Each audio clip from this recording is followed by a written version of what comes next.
natural que la gente con la entrada del otoño tenga peor humor, vamos perdiendo 3 minutos de luz al día y eso al final acaba notándose, hay mayores dificultades para dormir. ¿Por qué somos tan distintos? Mario Alonso Puig, buenos días. Buenos días. A ver, explícame, ¿por qué en este sentido no somos todos iguales? Bueno, es un tema absolutamente fascinante. Tú fíjate que el impacto de las estaciones en la salud y en los estados emocionales se negó durante mucho tiempo, a pesar de que médicos de la talla de Hipócrates pues ya hablaban de ello, hablaban de este entristecimiento en el cambio estacional. Posidosus hablaba de la melancolía del otoño, de pues los estados maníacos el invierno, pero todo esto pasó desapercibido hasta que empezaron a hacerse una serie de estudios. Verán, nosotros tenemos en el cerebro una zona muy interesante, muy pequeñita, que se llama el núcleo supraquiasmático, un reloj biológico, que está constantemente estudiando las horas solares y adaptando nuestro organismo a esas horas solares. Y hay dos tipos de hormonas, dos tipos de neurotransmisores que se llaman la serotonina y la melatonina, que afectan enormemente a este estado de ánimo. ¿Qué ocurre? Que cuando el número de horas de sol baja, la producción de serotonina también baja. De ahí viene esa especie de tristeza, esa especie de decaimiento, pues la serotonina es una hormona importantísima a la hora de sentirte tranquilo, ilusionado. Y sube la dopamina. Cuando sube la dopamina, porque hay más horas de oscuridad, baja la temperatura. La bajada de la temperatura afecta muchísimo al estado de ánimo. ¿Qué ocurre? Que la bajada de la temperatura que tiene que ocurrir por la noche es importante en los procesos de recuperación del cuerpo. De hecho, la melatonina es una hormona muy agresiva contra los tumores y muy potenciadora del sistema inmunológico. Pero fíjate qué cosa tan curiosa, como la subida de una hormona que de alguna manera es natural, también afecta al estado de ánimo de una persona. Oye, te voy a hacer, luego profundizamos un poco en esto. ¿Vale de algo? Voy a hacer un comentario aparte. ¿Vale de algo esas cápsulas de melatonina que están...?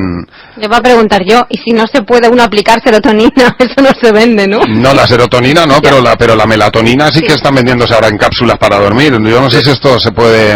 Pues fíjate, respecto de la serotonina, cuando hay situaciones de esto que se llama el TAE, el trastorno afectivo estacional, cuando es muy intenso y la persona realmente lo está pasando muy mal y por supuesto que tiene que pedir atención especializada, pues se utilizan a veces antidepresivos que lo que hacen es subir los niveles de serotonina en el cerebro. Respecto a la utilización de la melatonina, pues, por ejemplo, en Estados Unidos está autorizada una dosis mayor, en Europa, en los países comunitarios, una dosis menor.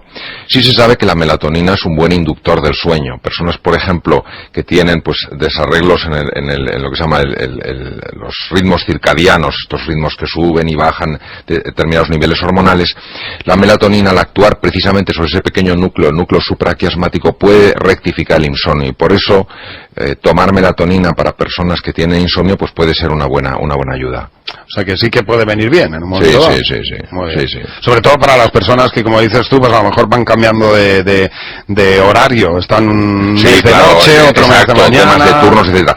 Lo que también es muy importante, Javi, es tener en cuenta que el ser humano tiene muchas dimensiones. No solo es una dimensión física, tiene también una dimensión psicológica, social, emocional, espiritual. Y hay que tirar de todas estas dimensiones para estar bien. Por ejemplo, es curioso que una persona que hace ejercicio físico sube los niveles de serotonina. También hay que aprovechar cuando veamos que hay un poquito de luz, porque esa luz lo que hace es subir los niveles de serotonina y bajar los niveles de la melatonina, con lo cual el estado de ánimo también mejora. La vitamina D3, por ejemplo, parece, aunque hay estudios controvertidos, que también puede tener un efecto beneficioso. ¿Qué ocurre? Que la vitamina D3 se forma menos porque se forma por los rayos solares, con lo cual cuando nos tapamos en invierno, cuando nos ponemos menos, pues se forma menos vitamina D. También el hablar con los demás, el tener un momento difícil. Y sobre todo, yo creo que el mensaje que podemos transmitir desde aquí es que cuando una persona se sienta así, que está pues decaída, con poca energía, con somnolencia, que no crea que ella es una persona distinta al resto, peor que al resto, que es deficiente, que tiene algún tipo de cosa que la convierte en un ser inferior. No es así. No, es que hay personas que al no poder comprender lo que les pasa creen que ellos internamente están mal. Esto es una cosa que nos afecta a todos y que todos de alguna manera lo llevamos, lo vamos superando. Sobre todo, el elemento clave es que si a una persona le ocurre esto, que no se aísle.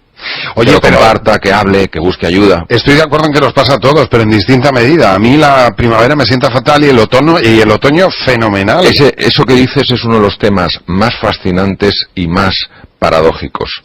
Hay personas que les afecta mucho más la primavera y el verano que el otoño y el invierno, y no se comprende por qué. ¿Ah? No se comprende porque también se ha visto en algunos estudios extrayendo sangre venosa, se ha visto que en algunas personas, por ejemplo, en época veraniega, en época de primavera, que las horas de luz son mayores, se ha visto que los niveles de melatonina, que tenían que ser muy bajos porque la melatonina, la producción se inhibe por la luz solar, eran más altos de lo normal. Esto podría explicar situaciones como la que tú comentas, personas que a lo mejor lo notan más en la primavera y en el verano. Ya, pues a lo mejor será que uno venimos de la caverna y otro de la estepa. No sé, de la caverna venimos todos, Javi. Pero bueno. De la caverna venimos todos. Y algunos siguen en ella. Oye, ¿y la caverna tiene que ser adulto? El que sale de la caverna, ¿a los niños les afecta esto? Sí, afecta a todos. La producción de melatonina en los niños es enorme. De hecho, a partir de los 70 años, la producción de melatonina es el 10% de la que teníamos cuando éramos niños. Porque hay que tener en cuenta que la melatonina, los niños, si os dais cuenta, necesitan dormir mucho. ¿Sí? La melatonina es uno de los mejores antioxidantes que se conocen. Ajá. Los radicales libres son los que nos hacen envejecer. Los radicales libres lesionan las células. La melatonina tiene un poder antioxidante tremendo. Y además es una hormona que potencia el sistema inmunológico. Los niños pues también empiezan a hacer frente a un montón de bacterias, de virus, y necesitan ir desarrollando su sistema inmunológico. De hecho, la melatonina aumenta el tamaño del timo, que es una glándula donde maduran los linfocitos. Es decir, la verdad es que el organismo es apasionante. Es apasionante.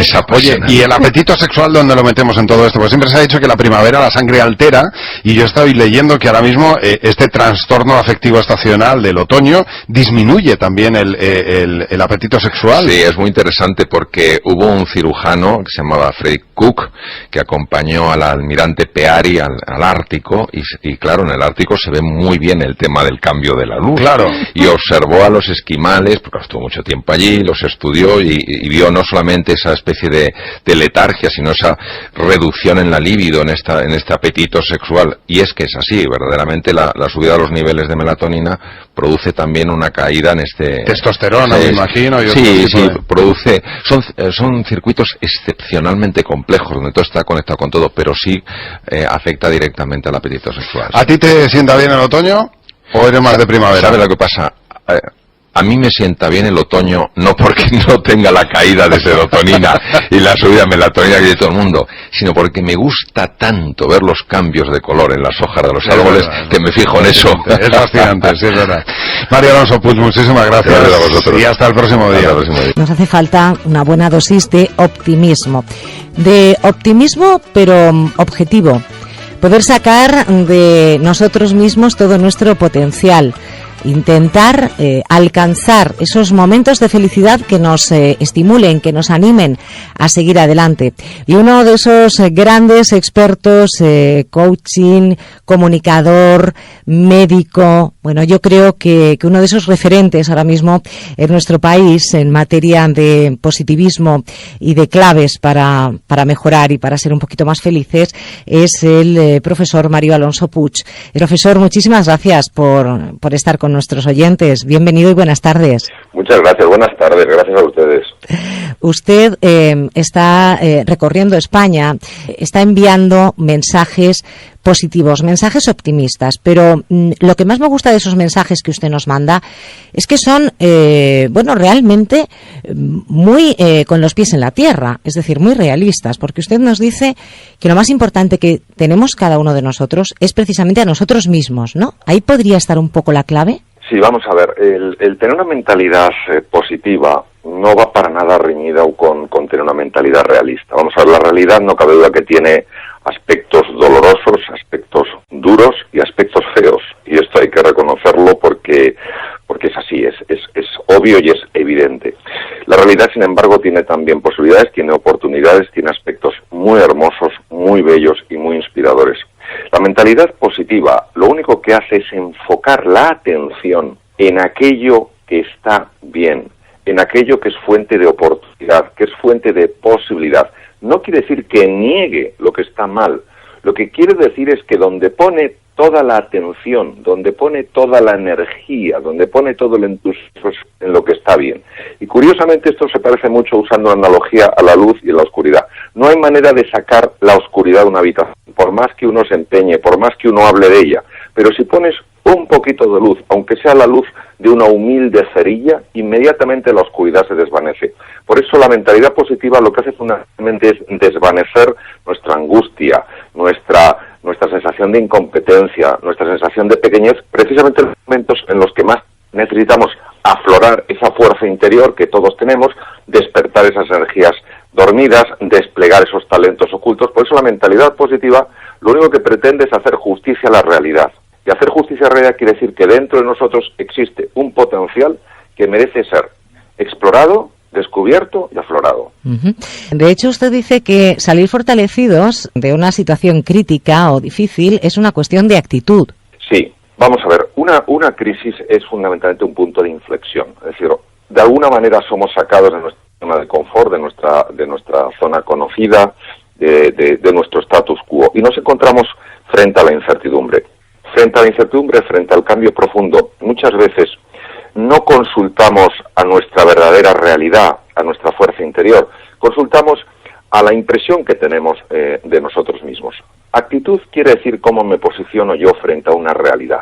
Cuando esta realidad es difícil, cuando esta realidad es muy desafiante como la actual, la actitud es cómo yo me posiciono frente a esa realidad difícil. ¿Me posiciono como alguien que la rechaza, como alguien que la detesta, o me posiciono como alguien que dice, de acuerdo, ahora no sé cómo manejarme, pero si persisto, si busco alternativas, si sigo adelante, si no tiro la toalla, seguro que encuentro un camino. Por eso la actitud es lo que nos lleva a la aptitud.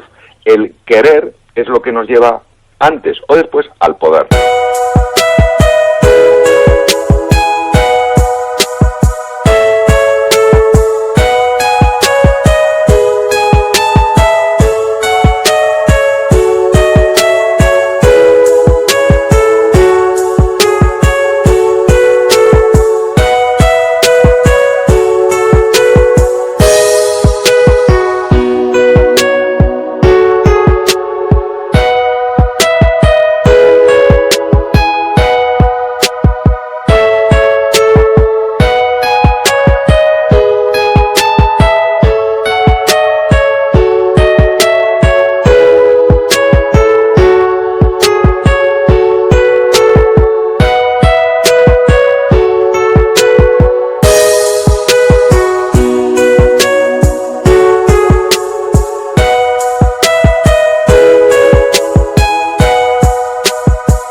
También ha comentado usted en alguna ocasión, y lo refleja así en sus libros, que a veces buscamos excusas para no reflexionar. ¿Qué quiere decir con esto?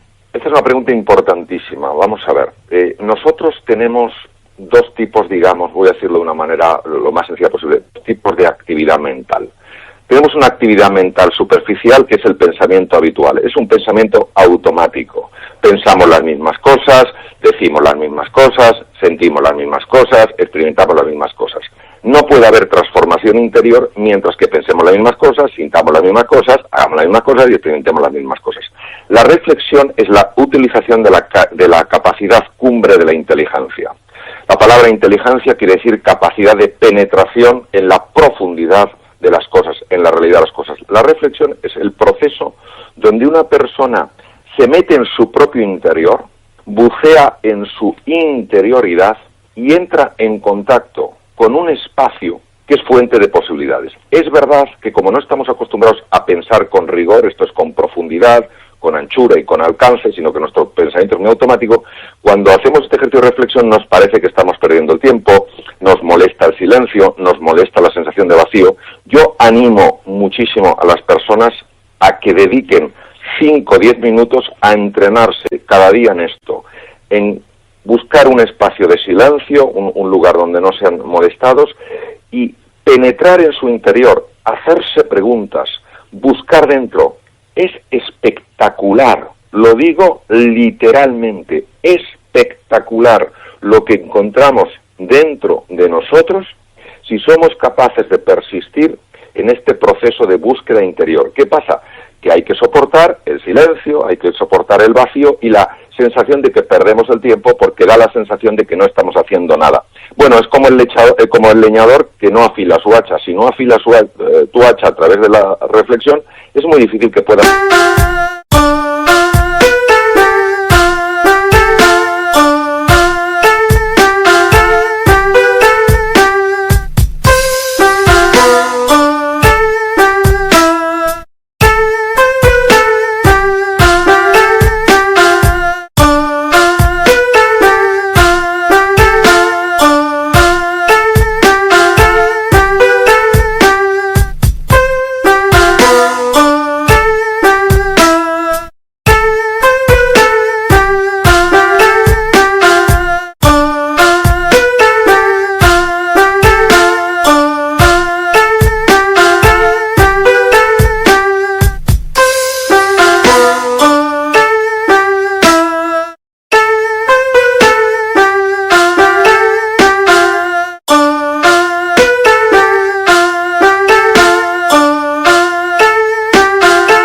seguir siendo eficiente a la hora de cortar árboles o haciendo las tareas que tengas que hacer en tu vida. Hay otro aspecto, profesor, que usted insiste, y es el del pensamiento positivo. Lo ha dicho también hace apenas unos minutos. Incluso el pensamiento positivo es capaz de fortalecer el sistema inmunitario, es decir, pensar en positivo nos puede ayudar a mejorar nuestra salud física. Sí, y además voy a ir muy directo a lo que nos dice la ciencia en este sentido. Vamos a ver. La parte más anterior de nuestro cerebro, la que está justo detrás de la frente y encima de las órbitas, esa es lo que se llama el área prefrontal. El área prefrontal izquierda, es decir, ese área localizada en el hemisferio izquierdo, tenemos dos hemisferios, izquierdo y derecho, como si fuera una nuez, dos partes. Esa parte, el área prefrontal del hemisferio izquierdo, es la base de las emociones positivas. Se sabe que cuando se sonríe, cuando se intenta encontrar el lado positivo de las cosas, cuando se es generoso, cuando se es compasivo, cuando se vive con ilusión, se sabe, porque se ha podido observar utilizando técnicas de neuroimagen muy sofisticadas, se sabe que este área aumenta de tamaño, es decir, las conexiones se hacen más ricas, hay una mayor neuroplasticidad y toda esta zona, toda este área dedicada a las emociones positivas en el lóbulo prefrontal, digamos que se expande, para entendernos. Bien, la expansión de la zona prefrontal izquierda, la parte dedicada a las emociones positivas, tiene de entrada dos efectos que se han documentado muy bien y en distintos estudios magníficamente llevados a cabo. La primera es una reducción del miedo. Cuando se fortalece esta zona, hay un fascículo que se llama el fascículo uncinado, que conecta la zona prefrontal con los núcleos amigdalinos del cerebro, que es donde se genera el miedo, y ejercen una actividad inhibitoria, es decir, reducen la actividad de la amígdala, es decir, reducen nuestro miedo. Esto es fundamental cuando hacemos frente a la incertidumbre, cuando hacemos frente a la ambigüedad y al cambio. Es decir,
vivimos mucho menos asustados, es decir, mucho más confiados. Esto es un efecto muy importante a nivel mental. Pero es que también se ha demostrado que la activación de esta zona prefrontal izquierda estimula el sistema inmunológico, el sistema de defensa. Los leucocitos, los linfocitos, es decir, todas aquellas células que nos protegen frente a agresiones por bacterias, por virus y por tumores. Es decir, no cabe duda hoy en base a la ciencia más moderna que existe, que tener una actitud positiva en la vida, a pesar de la dificultad, a pesar de los obstáculos, favorece que tengamos confianza porque reduce físicamente nuestro miedo y además potencia nuestra salud porque amplifica la función del sistema inmunológico. Me queda una última pregunta. Hemos hablado de reflexión, hemos hablado de pensamiento positivo y de cómo esto puede cambiar nuestro entorno, incluso pues hacer que nuestra incertidumbre y nuestro miedo se vaya desvaneciendo. Usted habla mucho de sonreír y de sonreír a nosotros mismos y a los demás como una clave para una comunicación positiva. Pero cuando una persona está triste y realmente no le nace esa sonrisa, ¿qué se puede hacer? ¿Cuál sería su consejo para esas personas que ahora mismo nos escuchan y dicen, si es que yo era una persona alegre, pero desde hace un tiempo no sé qué me pasa, me han superado los problemas o la situación en la que me encuentro, yo quisiera sonreír, pero no sé cómo hacerlo? Entiendo perfectamente a las personas que digan esto, porque tiene todo el sentido del mundo. No es fácil sonreír cuando las cosas no están saliendo bien. No es fácil sonreír cuando uno está teniendo dificultades, se están encontrando con grandes obstáculos. Lo que les diría es lo siguiente: hagan lo que puedan con lo que les quede. Es decir, posiblemente en ese momento no pueden hacer lo que se llama la sonrisa auténtica de Duchenne, que es la sonrisa cuando una persona está realmente alegre, pero que hagan todo lo posible para mover su cara en el sentido de esbozar una sonrisa. El cerebro humano está extraordinariamente conectado con la música.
Con la musculatura de la cara.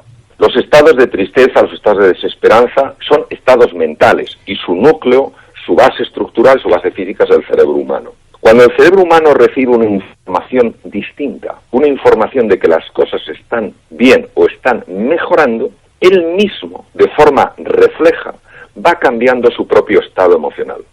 Se sabe, se ha documentado, se ha visto, lo hemos experimentado, que cuando una persona, a pesar de la dificultad, no pierde la esperanza y dice, algo bueno tiene que salir de aquí, y hace lo que puede para sonreír en la medida de lo que en ese momento siente que es capaz, se dará cuenta de que poco a poco cada vez va moviendo su musculatura facial de una forma más natural, y también notará cómo su estado de ánimo mejora. No somos conscientes hasta qué punto el cerebro se está fijando en lo que ocurre en el cuerpo para decidir cómo se siente él. Por eso, todo lo que sea esbozar una sonrisa, aunque cueste, haciendo un ejercicio de entrada de fuerza de voluntad, porque en ese momento uno no siente las ganas de sonreír, al final lleva a sentirse mucho mejor. Y además, profesor, convendrá conmigo que cuando nosotros le sonreímos a alguien, incluso a alguien a quien no conocemos, en el 99,9% de los casos esa persona nos devuelve una sonrisa, y eso es un gran tesoro. Y eso es muy importante por lo siguiente: todos vivimos muy asustados y muchas veces tenemos miedo a los demás. La mejor forma de transmitir a alguien, no tienes por qué temerme, es con una sonrisa. Profesor doctor Mario Alonso Puig, yo sabía que iba a ser un placer charlar con usted y así ha sido. Y además nos quedamos con buenos y sabios consejos. Tenemos que sonreír, tenemos que ser positivos y mirar hacia nosotros, porque ahí es donde está nuestra fuerza. Muchísimas gracias por este ratito de la tarde del domingo. Un placer. Muchas gracias a ustedes.